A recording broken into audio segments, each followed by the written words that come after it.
All right, guys. So, third team now. So, we're going back to teams I like. So, we will try to keep this relatively on the same time length. So for tonight's team, I say tonight, we're doing everybody's Eskimo brother, which is Patrick. Because this, I will say, just from the beginning, is my favorite team, favorite drafted team. It's just tremendous. So, we'll start from round one. So, Patrick had the back to back picks, but unlike me, he was on the back end. So, he started with pick number 14, and he went out, got Nick Chubb. So, this was a relatively safe pick. I will say it's true. Nick Chubb is in a committee with Kareem Hunt, so a duo, probably the most talented running back duo in the NFL, but a duo nonetheless. Nick Chubb is the pass receiving back after he was suspended half the year last year, and Chubb is the hammer. So, do I think Chubb gets as many opportunities since Kareem Hunt is now going to be there a full season? I don't. But that is still okay because Chubb has continuously been one of the most effective rushers in the NFL in his time in the NFL. He's been first in yards per carry since he was drafted in 2008, second in yards after catch. He was the number 8 fantasy running back last year, and obviously, that changed once Kareem Hunt came into the game, but that also doesn't preclude him from having a good season. I know a lot of people went away from him specifically because Kareem Hunt's there. If Kareem Hunt wasn't there, Chubb's a top 5 pick. I mean, it's simple as that, but Kareem Hunt did lead the NFL in yards one year, 3 years ago, so it's not all that long. He's a superstar running back in and of himself. Before Hunt came back from suspension, Chubb was the number 6 running back in fantasy. Once he came back from suspension, Chubb was the number 15 running back in fantasy. But, I mean, that's the thing. Like, he's the 14th pick. So you're basically paying what he was last year, and now with a new head coach, which is Kevin Stefanski, the former offensive coordinator for the Vikings, who basically ran Dalvin Cook now in the fold. They're going to go run heavy. So I think you're buying on the low end of what Chubb's potential is.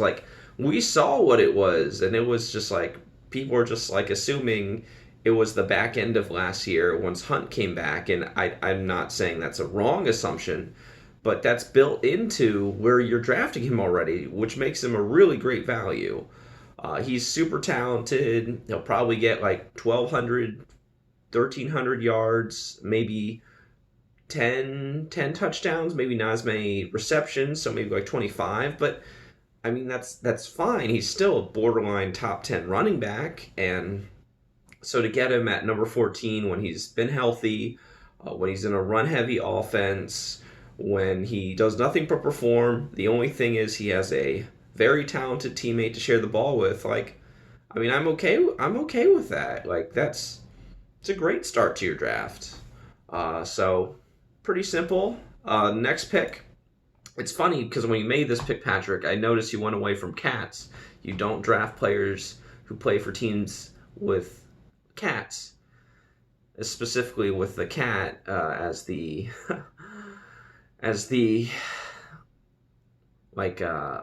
what am I trying to say? Basically with a cat on the logo, basically on the helmet. So it's funny that you chose a Bengals player here. I think you went away from your avoiding of cats, but I don't mind that.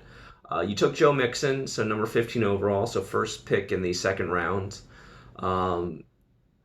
This is another clear cut.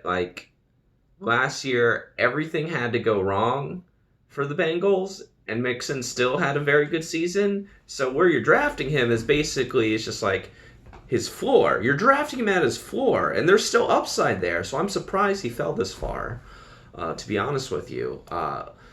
He was in probably one of the worst, not the worst offense in the NFL, but close to the worst offense in the NFL last year. And he was just a one-man crew. He had no help, so no quarterback help because they were moving Andy Dalton back and forth, no AJ Green, hurt John Ross. I guess Tyler Eifert stayed healthy the whole year, but that's beside the point. Mixon, for 3 straight years, has been a top 7 fantasy running back. And he started the year really, really rough. I think most people will remember him starting the year really, really rough because he got traded. I don't think we're talking like he had like a 2-point game, a 3-point game, a 4-point game. Like his first half of the season was just bad. Just bad. But once after the bye, like, and then once they decided, it's like, okay, we got to give him like the ball at least 15 times a game, if not like 20, 25, 30 times a game. Once they were just like, we suck, he's the best player, then things started to fall into place and he really turned it on. So I think the Bengals will be better. I think that obviously he's not going to get as much work as he did on the back end of the season, but I think that makes up for the fact that on the front end he didn't get all that much work while they were losing anyway. So he's going to get like his 250 or so some odd carries. He's going to get like his 35 receptions, and he's stayed healthy, he's productive. He'll probably get around 1,500 yards total, like maybe 1,150, 1,200 yards rushing, then another 300 receiving. So probably get like 8. He usually gets like around 8 or 9 touchdowns. Like that's solid. It's a borderline top 10 back again. So like 2 very good picks because you're buying them at the floor. Like the thing is about Chubb and Mixon, where you're drafting them, it's just like, it's a tale of 2 seasons. Like, Chubb was really hot, and then once Kareem Hunt came back in, he was just like he was pretty good.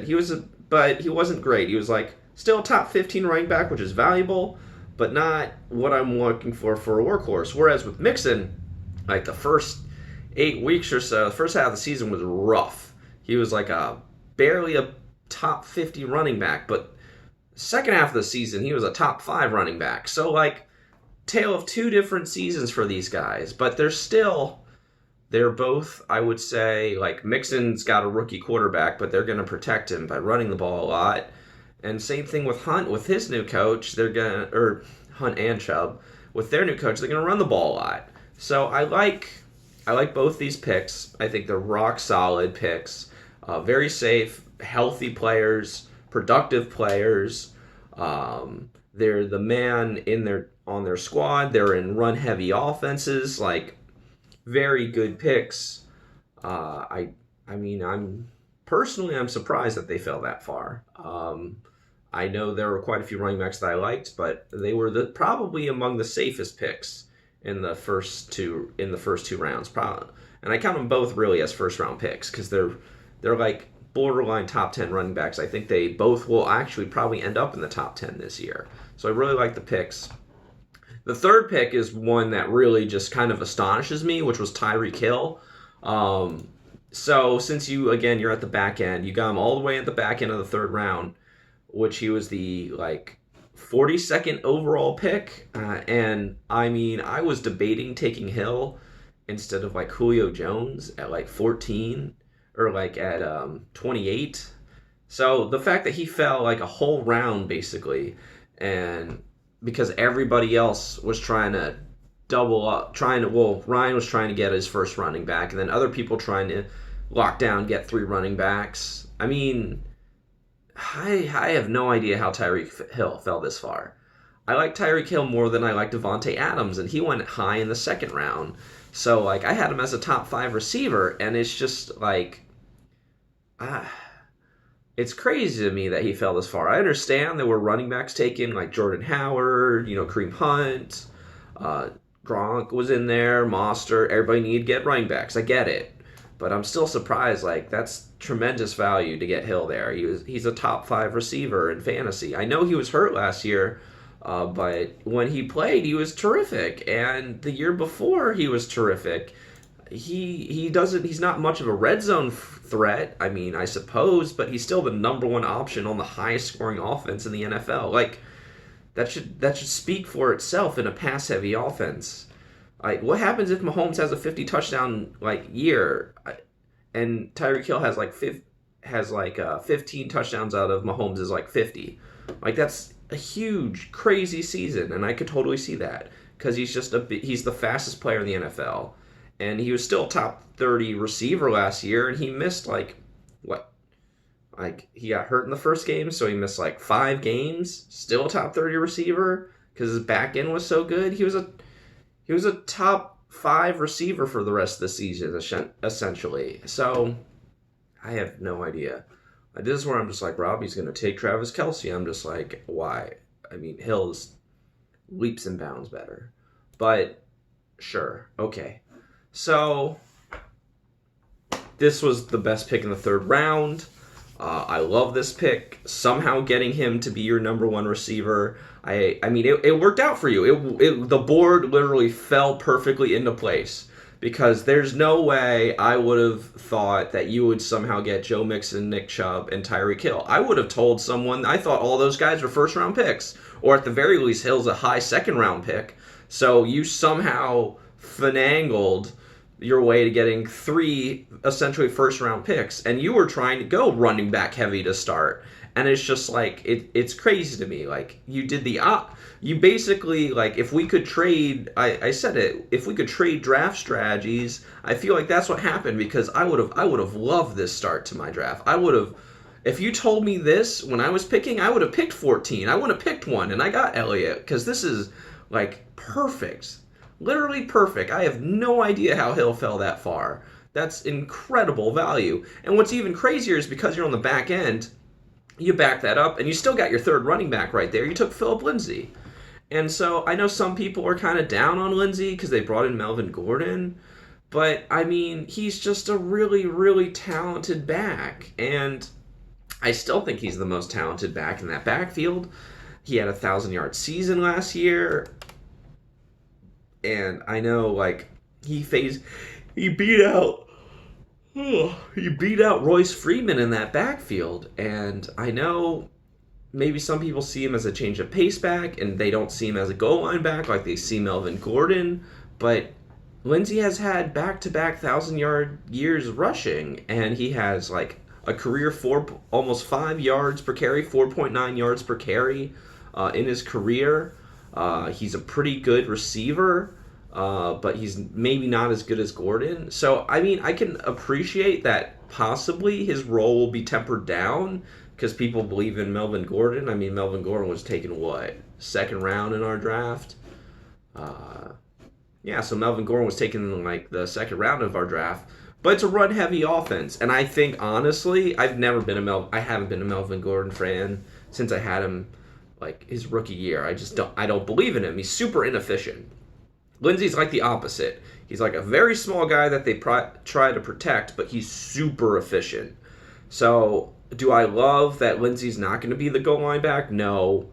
Do I love that he's not a workhorse back? No. But he is in a run-heavy offense.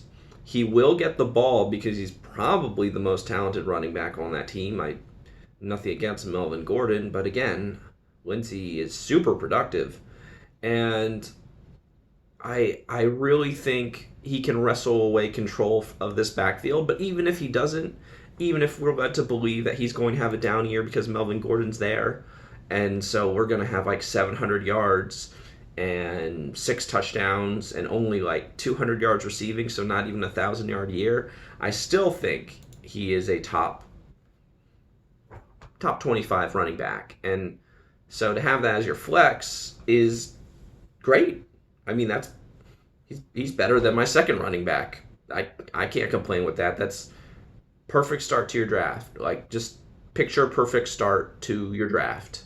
You probably are the only team in the league with any sort of running back depth, because like for real, man, like it's wild up in here. Like, how many people are reaching for bad running backs, and you got 3 quality running backs, and I mean, good on you. Good start.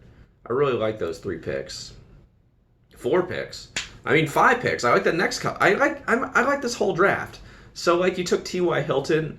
I know it has been mentioned to me that some people are down on T.Y. Hilton. And my question to you about if you're down on T.Y. Hilton is why are you down on T.Y. Hilton? So, like, yeah, T.Y. Hilton only played 10 games last year, but before last year, he'd never been hurt. Also, his quarterback last year was Jacoby Brissett because Andrew Luck retired about 3 weeks before the season. So whenever Hilton's been healthy, he's been a top 25 wide receiver. Well, he's healthy. They got Philip Rivers who likes to spread the ball around. What's stopping T.Y. Hilton from being Keenan Allen? I mean, Keenan Allen's a great route runner, but T.Y. Hilton has quite a bit more speed.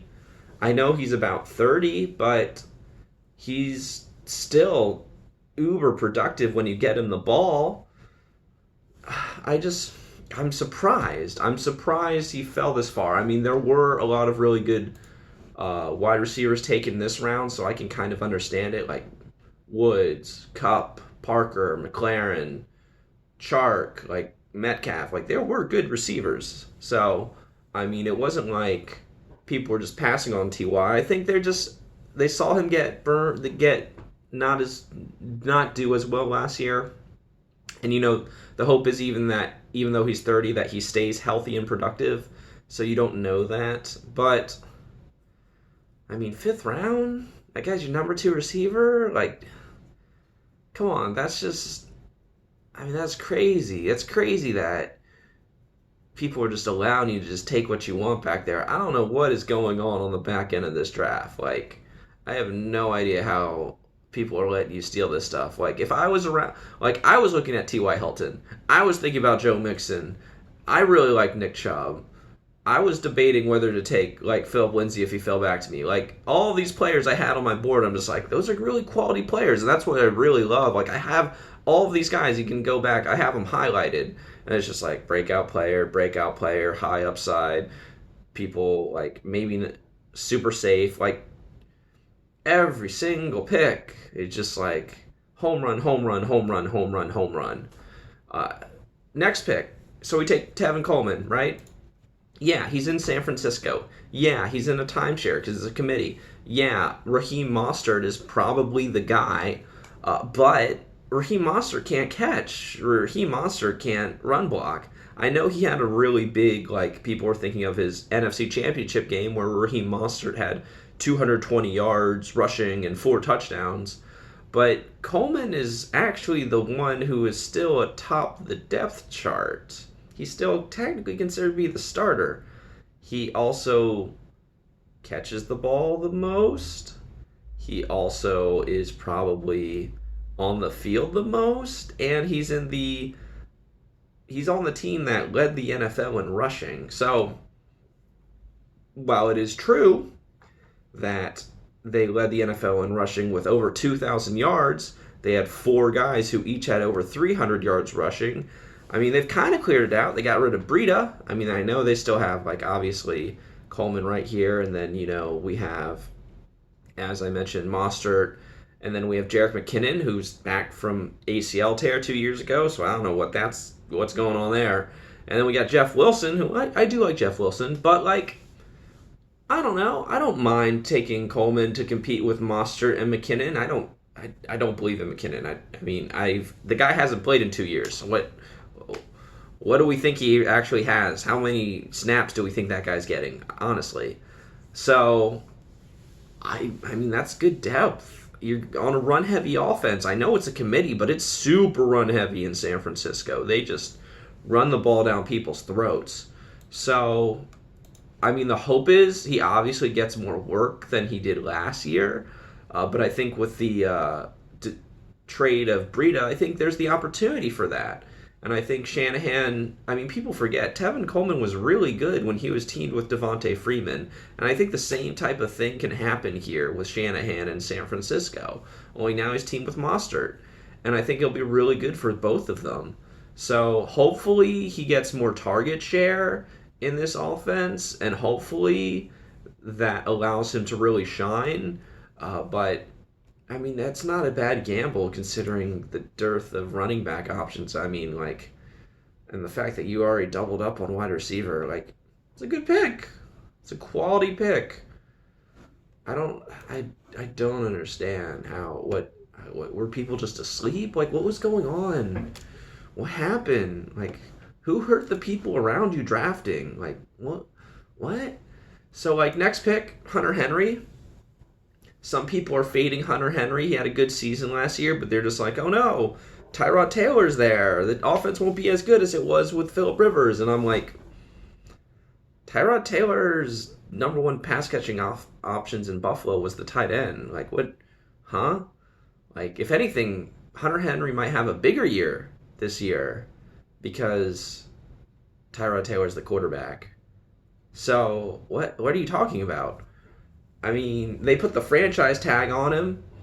He hasn't played a full season. I mean, he missed all of 2018. And he missed a few games last year, but he was pretty good. He was good enough to be a top 10 tight end. He gets a lot of red zone targets. I mean, really the issue is how durable is he? How healthy is he? But if he's healthy, then you just plug him in and don't worry about it. Tyrod will get him the ball. Like I don't understand. I know some people are down on him because they don't know what to do with Tyrod, but Tyrod likes his tight ends. Tyrod likes to run the ball. And so I think, if anything, this helps out Henry a lot, just because he will control the middle of the field for Tyrod. Melvin Gordon's gone. Philip Rivers is gone. Like, Tyrell Williams obviously left last year, so it's like the Mike Williams, Hunter Henry show with some Austin Eckler sprinkled in. So, I mean, that's a good tight end. I don't love it, but I don't love tight end as a whole anyway. So I guess the eighth round's like the first real selection I don't love. But I mean, I've been saying in the past few videos, like, plant your flag players, and I know you're a homer for Roethlisberger, so I mean, if you want to be your quarterback, go for it. Obviously, he can't be any worse than he was last year, and the year before, he was the number 3 fantasy quarterback in fantasy. Another stat for you. So, past 5 years, only half of the only half of the top 10 quarterbacks drafted per year have ended up being top 10 quarterbacks. So in the last 5 years, it's 50 quarterbacks. Only 25 of them ended the year as a top 10 quarterback. So, I mean, Roethlisberger isn't being picked right now as a top 10 quarterback. Could he be a top 10 quarterback? Yeah. I mean, honestly, he could. I mean, he's got the pedigree. He's got the weapons. He's got the coaching staff. He's just got to be healthy. That's really it. Let me get some gum. So, I don't really have too much else to say on that one with Roethlisberger. I mean, I guess I could ballpark the yards, maybe like 3,800 yards, 30 touchdowns, then make him a top 10 quarterback. So, I mean, there you go. How many quarterbacks were taken before him? I suppose. Let's see. 2, 4, 6, 7. Yeah, so you took the 8th quarterback in round 8. I mean, if that's your guy, go get your guy. I'm cool with it. He just gotta stay healthy. That's it. And even if he doesn't, you'll find somebody on free agency. It don't matter. Man, you did a really good job. So then we took Justin Jackson, who is the backup now to Austin Eckler. He's competing technically with the rookie Joshua Kelly. Joshua Kelly being out of UCLA. But Jackson is out of Northwestern. Shout out Wildcats for Sarah. But Jackson is an interesting bet because the thing that people don't really seem to remember is, so Eckler's really good at catching the ball. And they have rookie Joshua Kelly, who's really good between the tackles. But Justin Jackson's the goal line guy.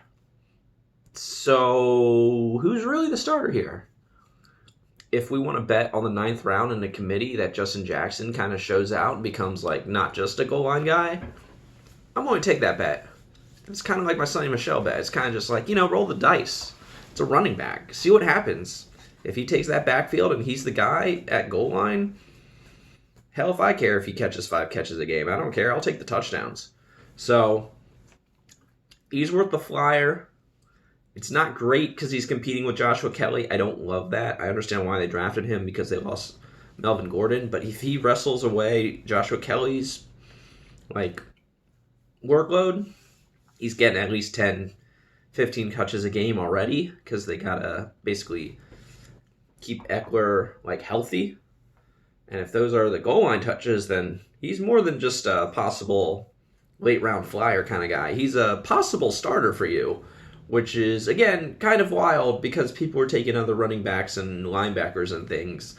Like, Tariq Cohen went before Justin Jackson. Someone explain that to me. Did you watch Mitch Trubisky last year?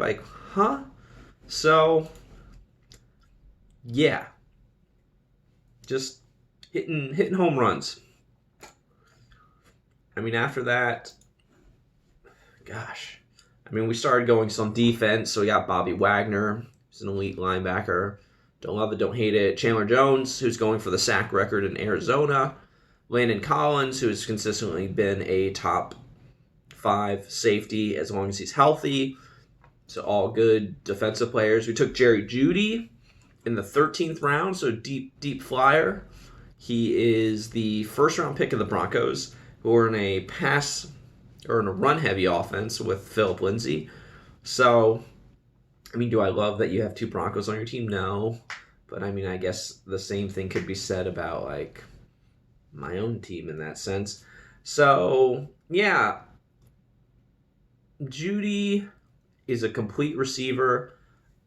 This is like a rub I mentioned with, Rich, where I like Cortland Sutton. Cortland Sutton reminds me of Anquan Bolden. I think Cortland Sutton is the number 1 receiver, but I could see Jeudy beating him out because Judy's a really good player, and they spent a first-round pick on him. So the only rub is Broncos offense really run-heavy.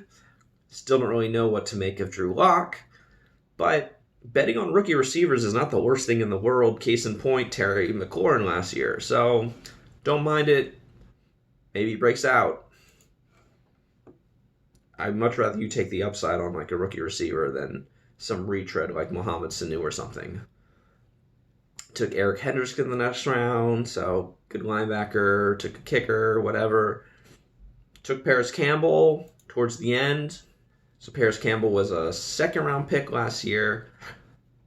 I guess you're doubling up on it in case T.Y. Hilton gets hurt, which I don't actually mind. I usually don't like getting multiple players from an offense, but, Paris Campbell's such a late pick. This is the back end of your depth. It doesn't really matter. And, gosh, he's a speed freak, too. He was hurt most of last year.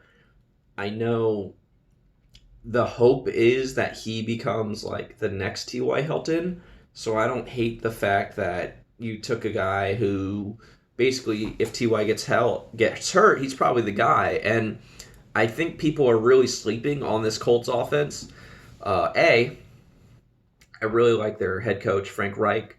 He's the former backup to Jim Kelly with the Buffalo Bills, that team that lost 4 Super Bowls in a row, but incredible team. Frank Reich's was a pretty good quarterback.